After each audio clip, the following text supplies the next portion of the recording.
I remember waking up that Christmas morning, the soft glow of the tree lights reflecting off the ceiling, thinking about how I'd propose to her again someday, with a much better ring.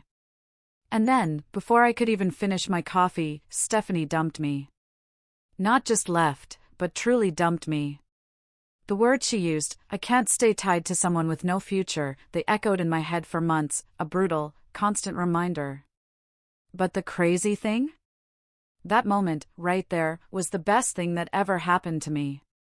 But to really understand that, to get how I ended up sitting on my couch at 7 a.m. on December 25th, watching the woman I loved walk out the door with a suitcase, the twinkling lights of our Christmas tree doing nothing to soften the scene, we need to go back a bit.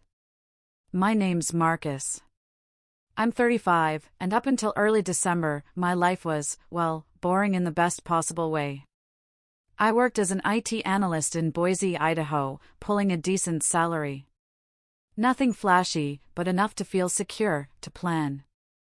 I'd been at the same company for 6 years, knew everyone's coffee order, had my own parking spot, the whole 9 yards. I was engaged to Stephanie. We'd been together for 2 years, deep in wedding planning for a spring date, talking about kids, even arguing about whether we'd name our first daughter after her grandmother or mine. We'd already bought half the reception decorations, debated DJ versus live band so many times I could recite both arguments in my sleep. Life wasn't perfect, but it was ours, you know? It felt like we were building something real. Then the first week of December hit, and everything fell apart faster than I could process it. My company got acquired by some massive corporation out of Portland, Oregon.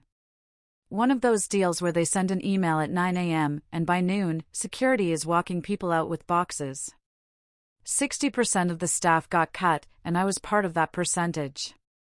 No warning, no performance review, just a 2-week severance package and a generic email thanking me for my service like I was some disposable part they'd upgraded. I remember sitting in my car in the parking lot, staring at that email on my phone, the mortgage, the wedding deposits, the ring payment I still owed all flashing through my mind.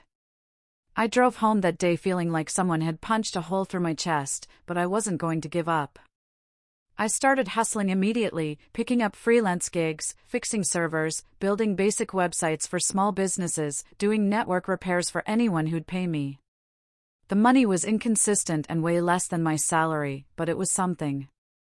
I even sold my car because we could survive on Stephanie's Honda, and I needed the cash cushion.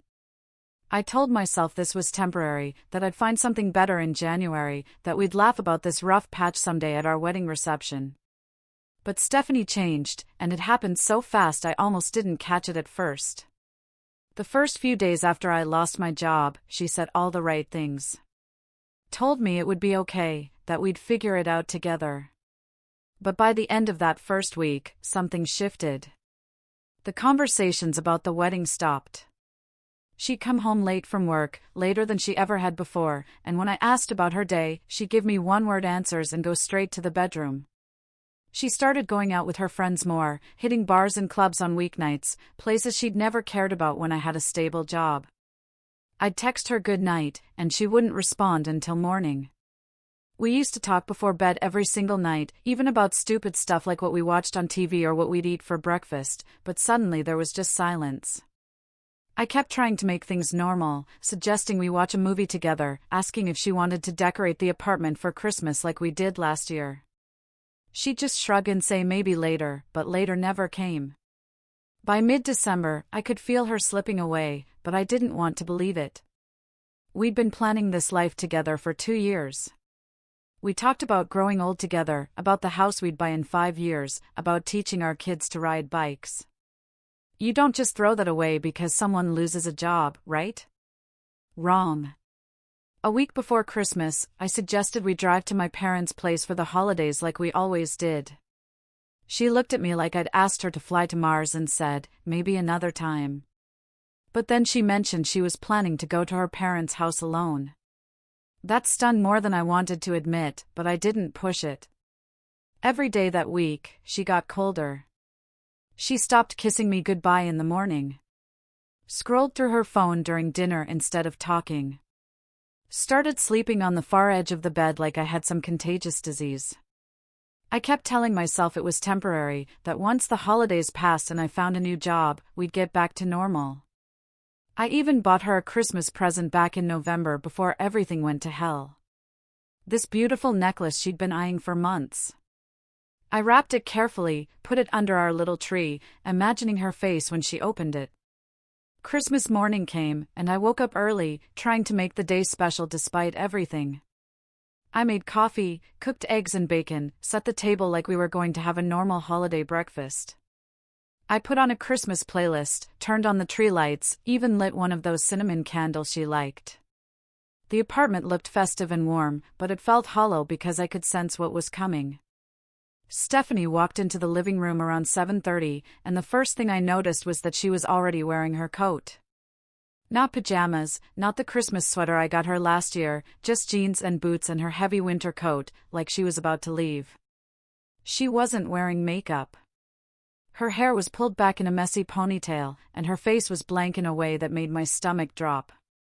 She sat down across from me at the table, didn't touch the food, didn't even look at the present I'd put near her plate. She just stared at me for what felt like an hour, but was probably 30 seconds. And then she said the words that gutted me completely. "I can't stay tied to someone with no future," she said, her voice flat and final, like she'd been rehearsing this speech for days. "And I won't fake my happiness on Christmas." I just sat there, fork halfway to my mouth, trying to process what I was hearing. I slid the wrapped necklace across the table toward her. Some pathetic part of me still hoping this was a bad dream or a test or something fixable. She didn't even touch it. She stood up, told me she was going to her parents alone, and that she'd come back for the rest of her stuff later. Then she walked out, and I heard her car start in the driveway. And just like that, Christmas was over.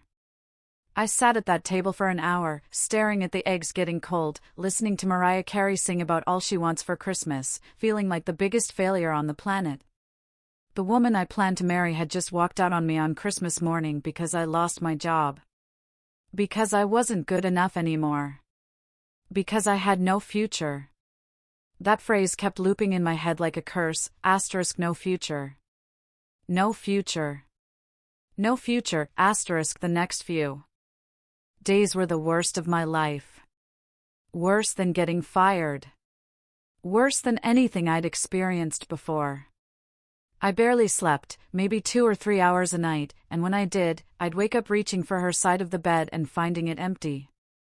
I threw myself into work, taking any freelance gig I could find, coding at 2 o'clock in the morning just to keep my brain occupied so I wouldn't think about her. My apartment felt haunted. Every corner reminded me of something we'd done together, some plan we'd made. Then, 3 days after she left, I was up late working on a server migration project, exhausted and numb, when I saw a news alert pop up on my laptop. Someone in Idaho had won the Powerball jackpot, $9 million. I didn't think much of it at first, just another reminder that some people get lucky while others get dumped on Christmas. But then something clicked in my brain, this weird nagging feeling I couldn't shake. Back in mid-December, right after I sold my car, I'd stopped at a gas station to fill up Stephanie's Honda before a grocery run. While I was inside paying, I grabbed a Powerball ticket on impulse, spent $2 I probably shouldn't have, picked random numbers without thinking twice. I'd stuffed the ticket in the kitchen junk drawer and completely forgotten about it because honestly, who actually wins the lottery? But sitting there at 2 a.m. with that news alert glowing on my screen, I felt this insane urge to check. I walked to the kitchen, opened the drawer, dug past old batteries and spare keys and takeout menus, and found the crumpled ticket. My hands were shaking as I pulled up the winning numbers on my phone. I checked once, then twice, then a third time because my brain refused to accept what I was seeing. Every single number matched. All 6. I'd won $9 million, which after taxes would come out to about $4.8 million. I sat down on the kitchen floor in the dark holding that ticket, and I didn't feel happy or excited or relieved. I felt empty. 1 week ago, Stephanie had told me I had no future, and now I was a millionaire. The universe has a sick sense of humor. The first thing I did after confirming I'd won wasn't call anyone or celebrate or post about it online like an idiot. It was sit in silence and make a plan, because I knew exactly what would happen if Stephanie found out. She'd come running back with tears and apologies and some story about how she never stopped loving me, how she just needed space, how we could work through this together now that money wasn't an issue. I'd seen enough Reddit posts to know how this played out, and I wasn't about to become another cautionary tale about lottery winners who got destroyed by their exes. I spent that entire night researching, reading legal forums, figuring out how to protect myself, and by morning, I had a name, Attorney Michael Vance, in Portland. He specialized in lottery winnings and asset protection. The kind of lawyer who'd handled cases like mine a dozen times and knew every trick in the book. I called his office the day after New Year's, explained my situation, and he didn't even sound surprised. He told me we'd set up a trust to claim the money anonymously, that Idaho allowed winners to stay private if they were smart about it, and that I needed to cut every single financial tie to Stephanie immediately. I followed his instructions exactly. Closed our joint bank account, removed her access to my credit cards, changed passwords on everything from Netflix to my email. I deleted all my social media accounts, got a new phone number, and only gave it to my parents and my brother. Even rerouted my mail to a P.O. box. Michael processed the claim through the trust within 2 weeks, and suddenly, I had $4.8 million sitting in accounts that didn't have my name directly attached to them. It felt surreal, like I was living someone else's life. But I knew I had to make a bigger move if I wanted to stay hidden. Boise was too small, too many mutual friends, too many places Stephanie could track me down if she got desperate enough. I needed to disappear completely, start over somewhere she'd never think to look. I started researching small towns in Wyoming, places with mountains and lakes and communities that actually cared about privacy. I found Jackson Hole, a tiny town near Grand Teton National Park with maybe 7,000 people. I drove up there in February, spent a weekend looking at houses, and found this beautiful cabin-style place right on the edge of Jackson Hole Lake. 3 bedrooms, huge windows overlooking the water, surrounded by pine trees and snow. Asking price $400,000. I bought it in cash through an LLC, closed in 10 days, and moved in before Valentine's Day. The irony wasn't lost on me that I was starting my new life on the most romantic holiday of the year, alone, but finally free. Living in Jackson Hole was different from anything I'd experienced before. Quiet in a way that let me actually breathe for the first time in months.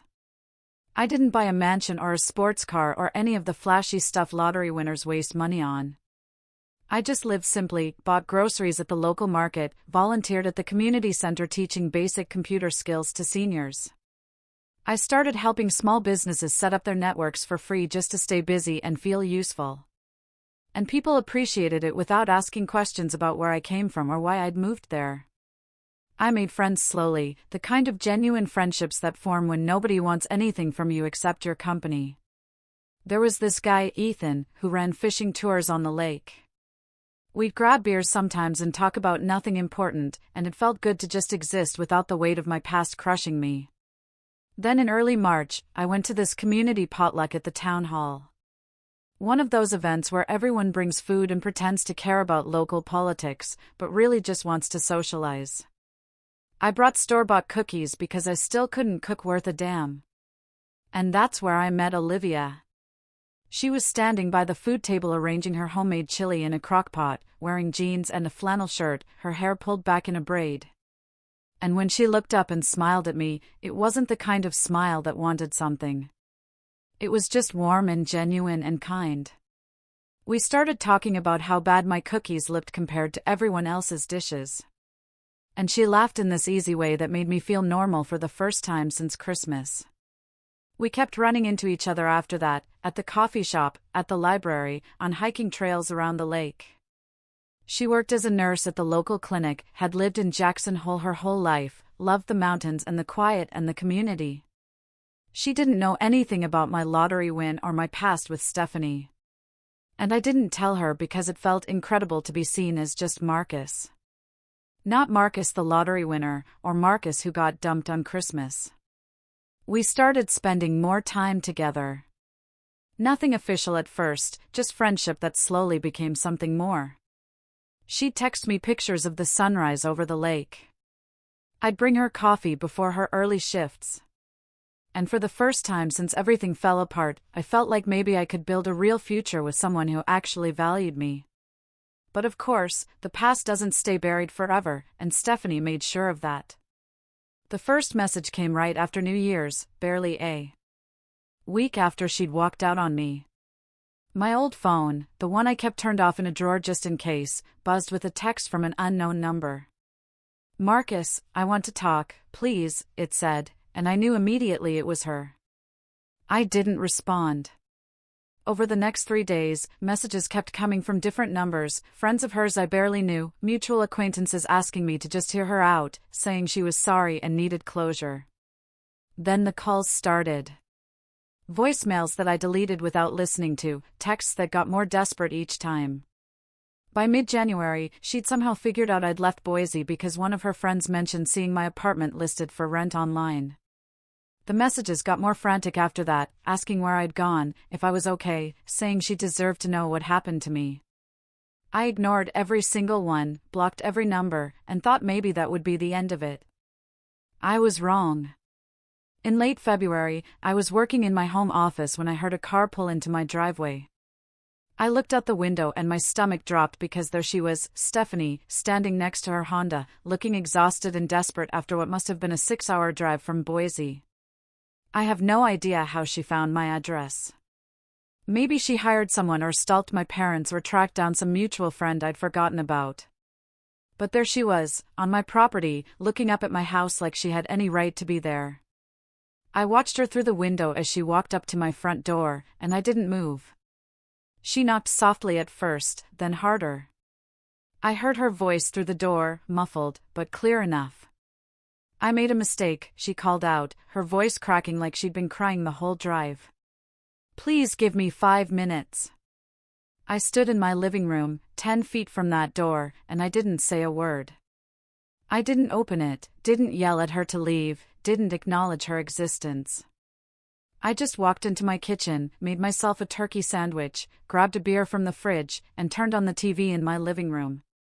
I could still hear her outside, knocking, calling my name, saying she was scared to be alone, that she'd made the biggest mistake of her life, that she still loved me. I sat on my couch, ate my sandwich, watched some documentary about deep-sea fishing, and let her stand there in the cold. After about 20 minutes, the knocking stopped. I heard her car start up, heard the tires crunch on the gravel driveway, and then silence. That moment, sitting there with my empty plate and my beer and my peace, that was my revenge. Not screaming at her, not telling her about the money, not giving her a single second of my time or energy. Just silence. Cold, absolute, perfect silence. Later that week, I got an email from Chloe, one of Stephanie's friends, who I'd always thought was decent. The subject line said, "You should know." And inside was a short message explaining that Stephanie had been telling everyone we were just on a break, that I'd disappeared because I was upset, that she had every right to talk to me about our relationship. But the kicker was the last line. Chloe wrote that Stephanie suspected I'd won money somehow, that she'd been obsessing over lottery records and asking mutual friends if I'd mentioned anything about a windfall. She was telling people she deserved a share of whatever I had because we'd been engaged, because she'd supported me emotionally, because the ticket was probably bought during our relationship. The entitlement was breathtaking. The audacity was almost impressive, and I forwarded that email to Michael immediately. He called me an hour later and said exactly what I needed to hear. "Ignore her," he told me, his voice matter-of-fact and reassuring. "She has no claim. You're 100% protected." So that's exactly what I did. I went back to my life in Jackson Hole, to my quiet mornings by the lake, to coffee dates with Olivia, to volunteering and hiking and being happy. Stephanie could tell whatever stories she wanted back in Boise. Could obsess over money she'd never touch.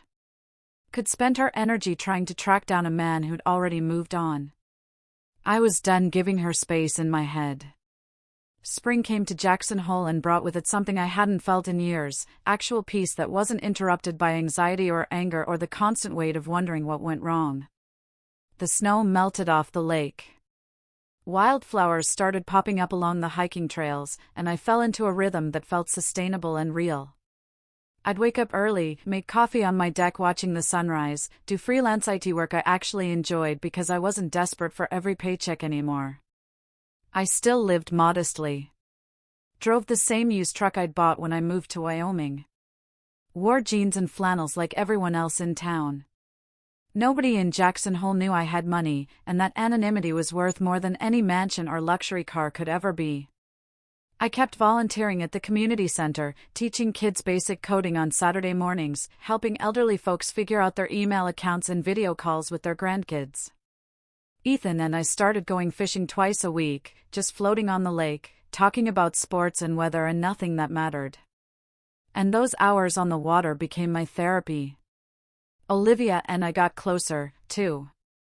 Not in some rushed, desperate way, but naturally, like two people who genuinely enjoyed each other's company and weren't trying to fix anything or prove anything. We'd cook dinner together at my place. She'd teach me how to actually season food properly, and I'd make her laugh when I inevitably burned something anyway. We'd drive up to Grand Teton National Park on her days off, hike for hours without talking much, just existing together in a way that felt easy and right. She still didn't know about the lottery win, and I hadn't told her yet. Not because I was hiding it exactly, but because our relationship wasn't built on that, and I wanted to keep it pure for as long as possible. Meanwhile, back in Boise, Stephanie's life was apparently falling apart in slow motion. And I only knew this because information has a way of traveling, even when you're trying to stay hidden. My brother called me in April. We'd stayed in touch through my new number, and he mentioned he'd run into one of Stephanie's cousins at a grocery store. The cousin had talked his ear off about how Stephanie was struggling, how she'd become isolated after we broke up, how her friends were getting tired of hearing about her drama. Apparently, she'd been telling anyone who'd listen that I'd abandoned her, that I'd run off with money and refused to talk to her, that she deserved closure and I was being cruel by ignoring her. The story had evolved over the months from we're on a break to he won the lottery and ghosted me to I have legal rights to his winnings. Each version more desperate and entitled than the last. Some people believed her, most didn't. But either way, her reputation had taken a hit. People remembered that she'd dumped me on Christmas morning, that she'd walked out when I was at my lowest, and now are crying about how I wouldn't give her a second chance just made her look shallow and opportunistic. My brother said the cousin seemed almost embarrassed talking about it, like the whole family knew Stephanie had screwed up badly and was now facing the consequences. I listened to all this and felt nothing. Not satisfaction or vindication or even pity, just indifference. She'd made her choice on December 25th when she put on her coat and told me I had no future. And now she was living with that choice. By summer, the messages had mostly stopped, just occasional texts from random numbers that I blocked immediately without reading. Michael called me in June to say that Stephanie had apparently consulted with a lawyer about claiming part of my lottery winnings, but the lawyer had told her exactly what Michael had told me. She had zero legal standing because we weren't married. The ticket was purchased with my money before she left, and the trust was airtight. She could try to sue, but she'd lose and waste a bunch of money on legal fees in the process. So, even her lawyer advised her to move on. That was the last I heard about any legal threats, and I assumed she'd finally accepted reality and given up. Meanwhile, my life in Jackson Hole kept getting better in small, meaningful ways. Olivia and I made things official that summer. Nothing dramatic, just a conversation on my deck where we both acknowledged that this was real and we wanted to see where it went. I told her about the lottery win not long after that. Sitting by the lake one evening, explaining the whole story from getting fired to Stephanie leaving to finding that ticket to moving to Wyoming. She listened quietly, didn't interrupt, and when I finished, she just nodded and said it explained some things, but didn't change how she felt about me. That response meant more to me than any amount of money ever could. The fact that she'd fallen for me when she thought I was just some IT guy who'd moved to Wyoming for a fresh start. Not because of what I had, but because of who I was. Fall rolled around and brought with it the kind of clarity that only comes with distance and time. I realized I hadn't thought about Stephanie in weeks. That she'd become just a story I told sometimes, a chapter that was completely closed. I heard through the grapevine, my brother again, that she'd started dating someone new, some guy from her office. And I felt genuinely happy for her in an abstract way because it meant she'd finally moved on and stopped obsessing over what she'd lost.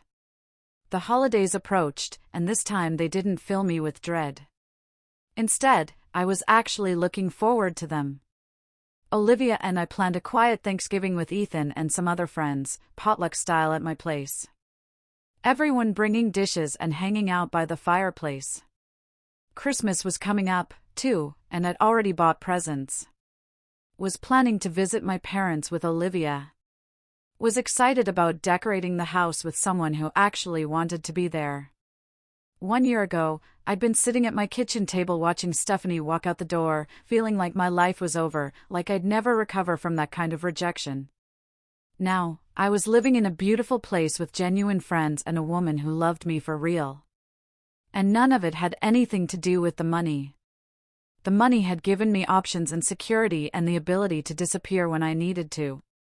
But it hadn't bought me happiness. Happiness came from choosing to build something new instead of clinging to something broken. From recognizing that Stephanie leaving was actually the best thing that could have happened, because it forced me to become someone better. I think about that Christmas morning sometimes, about how she looked at me with contempt and said I had no future. About how certain she was that she was making the smart choice by leaving. I wonder if she thinks about it too. If she replays that moment and realizes she walked away from someone who would have spent his entire life making her happy, who would have shared everything with her, who loved her enough to keep trying, even when she'd already given up. But mostly, I don't wonder about her at all because I'm too busy living the future she said I didn't have. The truth is, the best revenge wasn't rubbing my lottery win in her face or posting about my new life on social media or even confronting her about how wrong she was. The best revenge was silence. Was building a life so fulfilling and peaceful that she became irrelevant. Was finding someone who saw my worth when I had nothing and chose to stay. Stephanie left me because she thought I was a bad investment. Because she couldn't see past a temporary setback to the person I actually was. And that says everything about her and nothing about me. She wanted a future that looked good on paper. I wanted a future that felt good in reality. And I got exactly what I wanted. If you've been through something similar, if someone left you when you were down and now regrets it because your situation improved, what do you think is the most powerful response?